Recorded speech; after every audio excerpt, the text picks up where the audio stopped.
What's up, everybody?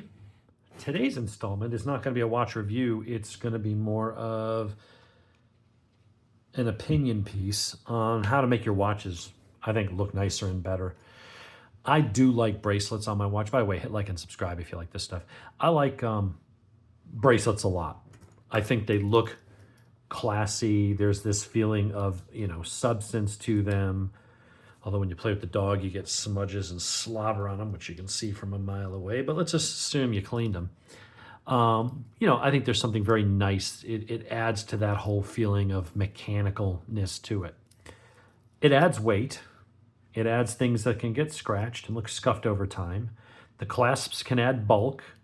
And I've seen on this that even though it's stainless steel, it's not hardened. The steel is actually very soft. And a lot of the dust you see flying around has sand or silica in it. And so when you're typing in a computer like this all day, I've seen this part that rests on the table actually get scuffed up just from a tabletop in an office environment. I'm not talking about working in the garage. But I do love the way they look. For me, the bracelet can make or break the watch. Luckily, most of my bracelets that I buy, that I buy watches with bracelets will have micro adjusts.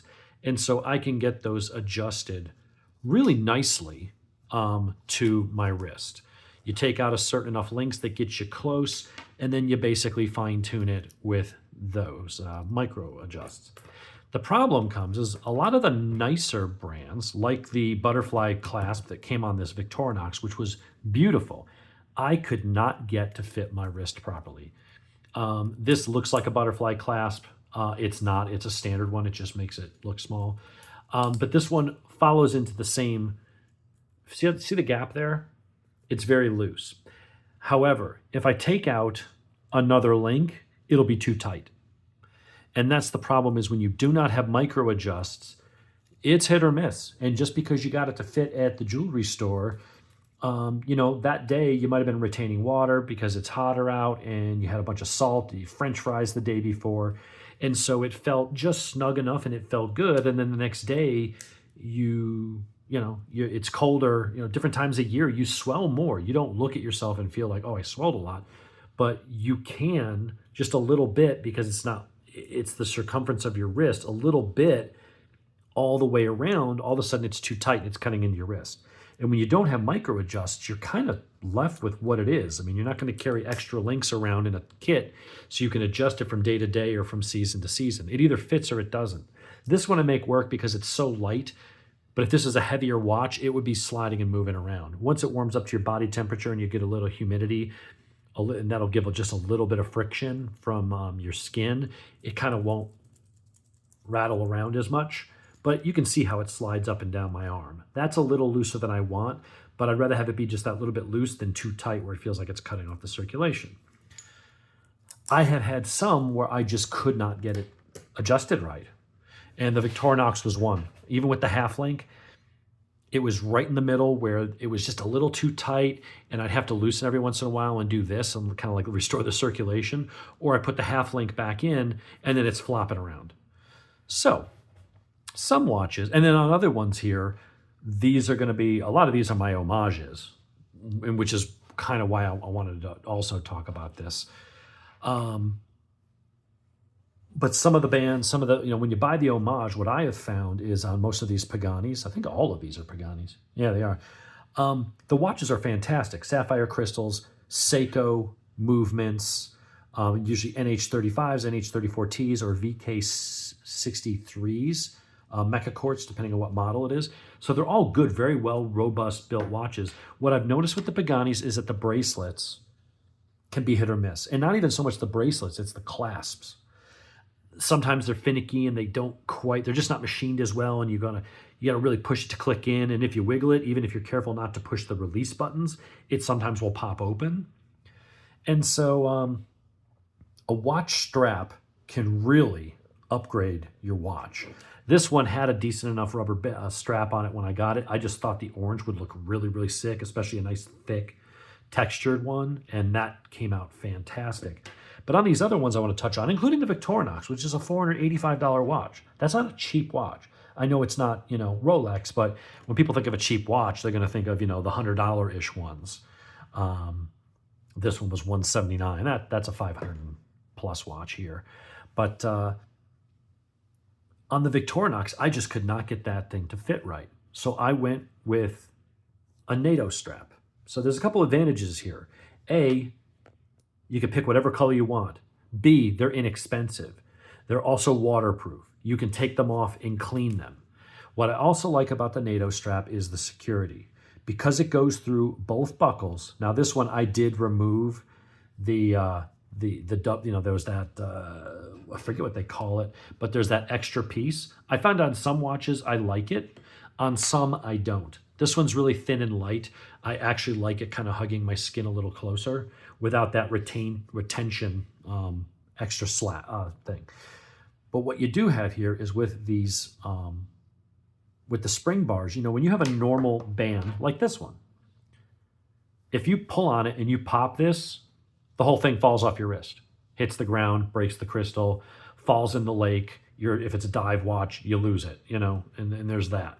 So having it go through both, if that thing were to snap, it's still running through that. The watch may be flapping around a little bit, but I'm going to still not lose the watch. And it's much cheaper than just go get, you know, which I have a whole box. You buy a box of the, you know, little packets of these things for $5 and you get a bunch of heavy duty spring bars. So I like those. I like that they're fabric. They're nylon. They're pretty much impervious. If after a while they get a little frayed, at $20 you can go and replace one. You can get them in any color. You can get them in any width. You can get it to where this looks really good with the royal blue on the darker navy blue. I think it looks fantastic. But on these other ones, these things really class them up. I loved these watches, all of these. This one especially. I don't have all the model numbers in front of me. I just grabbed these all out of the drawer. But I think this is the YS008 or something like that. One of these is well, I don't know what the model numbers are.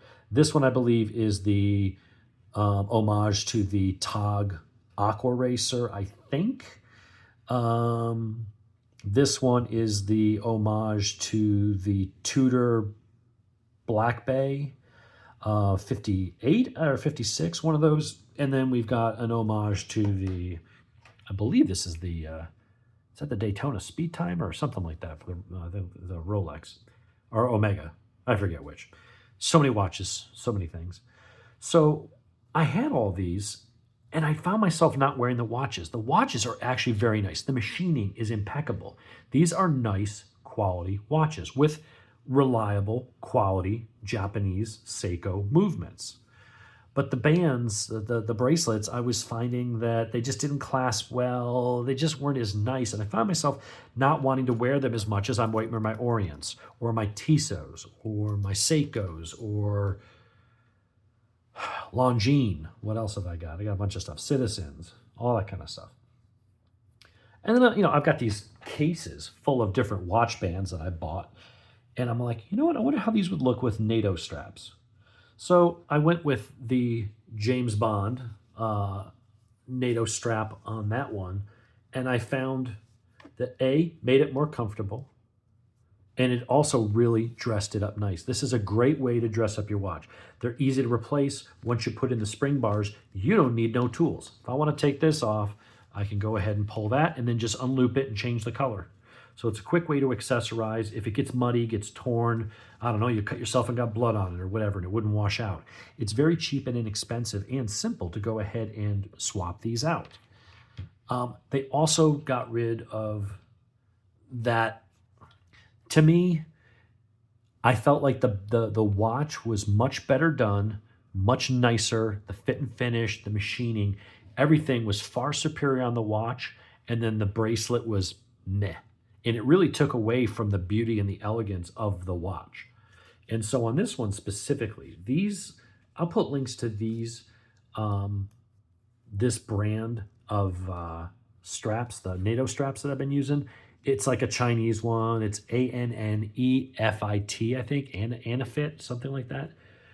But look how nice that came out with the nice ribbed, almost silverish in certain lights, almost a slight shiny, but it's still nice and dull. The brushing on the steel matches the brushing on this. This took this, whatever it was, $100 watch, and made it look a lot nicer. It's clean, it's elegant, it's comfortable. You know, the other thing is, if I want to give one of these to a buddy, well, you know, when you have the bracelets and you have to size it to you, and you're like, oh, you know what, I'm going to give this to a friend. Got an extra. I don't have to worry about that with this. I can hand this to anybody, and unless their wrists are either this big or that big, any normal size human is going to be able to put this on and find whatever hole, giggity, fits them and be able to pop that on. And I think these things look really classy, and it really upped the game on here. You know, this one especially I think looks just incredible with this nice orange strap on there. Go ahead and feed that through. It offsets the orange perfectly that's on there and a little bit of orange on there. It just kind of ties it together in a way that a bracelet doesn't. The bracelet can look nice, and they can do some stuff with, you know, two-tone. They could have gold in the middle and silver and stuff. But in some ways, it might look a little blingy, and it draws attention away from the watch. The watch is what you're buying. That's the thing that tells the time. That's the dial. That's what you're looking at. And so just having basic bands like this, I think, make it look really good, make it look sporty, make it look maybe higher end than it is in some ways. But it just makes the watch look fantastic. And it gets rid of what I feel is the weak link with these Paganis. And that's the main point here. When you buy the Paganis, I think that the watches are actually tremendous value. They do a great job of doing homages, the materials, the fit and finish, impeccably made. You would look at that and go, that's a $900 or a $1,200 watch. You would not think. But then when you see the band, the bracelet that it comes with, it often, more times than not, lets it down and lets you know, yeah, you're dealing with an homage. They did a good job on this, but they just put a cheap bracelet on, and it's a little finicky, and the buttons it just doesn't work as well as, you know, a really nice clasp that just snaps, clicks in properly, secure, doesn't go anywhere. I never felt that way with the Paganis, and therefore these just sat in my watch box, and I never really wore them. And then yesterday I'm like, I got a bunch of these damn, whatchamacallit, straps. Let me see if some of them fit. And I didn't have one that fit on this. Well, I did, but I didn't have a color that I liked. So you can't see it in this lighting, but this is a very dark brown. It's not quite black. It's like a really dark brown, almost with a little tinge of red in the sunlight. But it goes with this copper color on here because it has that, just a tinge of brown and red in it, that goes nice with the rest of the watch. When I put other straps on watches, I do tend to prefer, if it's a more casual watch, I like the rubber straps. Because if it's more casual, this one happens to have 200-meter water resistance, I'm going to jump in the pool with that. And yeah, you can get leather bands wet. They say they're waxed or they're water repellent or oiled or whatever. It always ends up messing them up. They never look right if you get them wet. Once in a while in the rain, they'll dry out. But after a while, you just end up ruining them. But on a watch that's going to be a dress watch only, that I don't mind, hey, if I'm wearing this and I go to jump in the shower, I'm going to take it off, lay it on the counter, and put it back on when I'm done. I felt like that one dressed this up nice. And this is, again, I think it's a Barton or an Archer.